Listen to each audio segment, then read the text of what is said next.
बुलेटिनमध्ये तुम्हा सगळ्यांचं स्वागत। बुलेटिनची सुरुवात करूयात आताच्या एका ब्रेकिंग बातमीने। पहलगाममधल्या दहशतवादी हल्ल्याच्या नंतर भारत आणि पाकिस्तान या दोन्ही देशांमध्ये तणावाचं वातावरण निर्माण झालंय। तसंच भारत सक्रिय असणारे पाकिस्तानी हेर शोधण्याची मोहीम हाती घेतोय आणि याच मोहिमेच्या अंतर्गत अटक करण्यात आलेल्या यूट्यूबर ज्योती मल्होत्राचं प्रकरण ताजं असताना ठाण्यामध्ये सुद्धा एटीएसने कारवाई केली आहे आणि एका पाकिस्तानी हेराला अटक केली आहे। ठाण्यामधील कळवा परिसरामध्ये राहणारा रवींद्र वर्मा या पाकिस्तानी हेराला काल अटक करण्यात आली। हनी ट्रॅपच्या जाळ्यामध्ये अडकून रवींद्र वर्माने पाकिस्तानी एजंटला युद्धनौकांच्या संदर्भात अत्यंत संवेदनशील अशी माहिती पुरवल्याचं तपासामधून समोर आलं।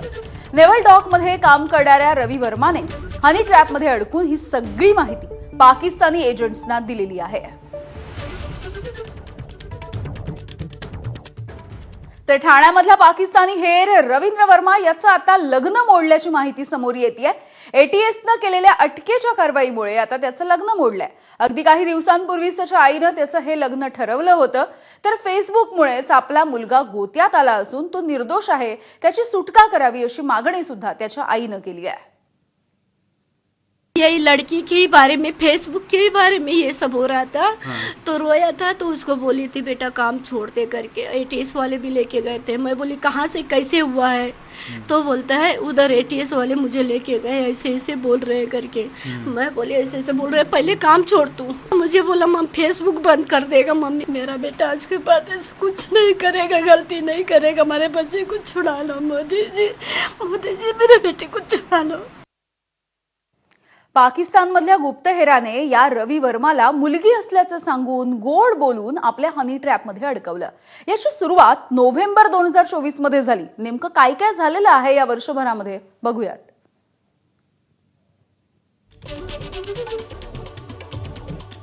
आरोपी रवींद्र वर्मा पाकिस्तानी इंटेलिजन्स ऑपरेटिव्ह म्हणजेच पीओआयच्या संपर्कात आल्या।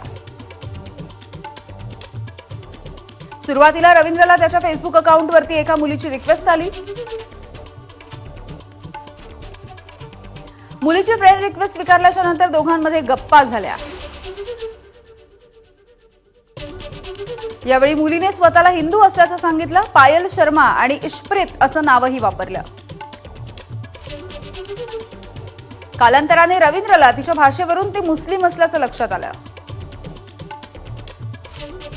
मात्र प्रेमात आंधळा झालेला रवींद्रनं त्याच्याकडे दुर्लक्ष केलं। आपल्याला युद्धपोत कशी असते, त्यामध्ये काय काय असतं हे जाणून घेण्यामध्ये रस असल्याचं या पाकिस्तानी एजंट्सना सांगितलं। युद्धनौका आणि पाणबुड्यांवरती एक प्रकल्प बनवत आहे, यासाठी तिला मदत हवी असल्याची बतावणी सुद्धा तिनं केली। युद्धनौकांचे फोटो ती मागवायची, यामध्ये कुठे काही दोष असतील तर त्याचे नकाशे आणि माहिती सुद्धा मागायची। नोव्हेंबर 2024 ते मे 2025 या काळामध्ये युद्धनौकांमधील दोषांची यादी व्हॉट्सअपच्या माध्यमातून या पाकिस्तानी एजंटला रवीने पाठवली होती। रवींद्रने पाकिस्तानी एजंटला जवळपास 14 वेगवेगळ्या युद्धनौका आणि पाणबुड्यांची गोपनीय माहिती पाठवली, हे सुद्धा उघड झालंय।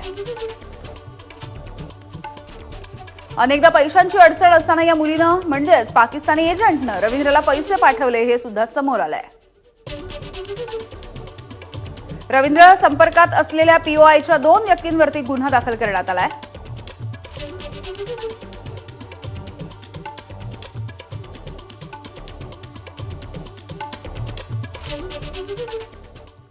तर देशविरोधी काम करणाऱ्यांवरती कारवाई होणारच असा इशारा मंत्री प्रताप सरनाईक यांनी दिलेला आहे।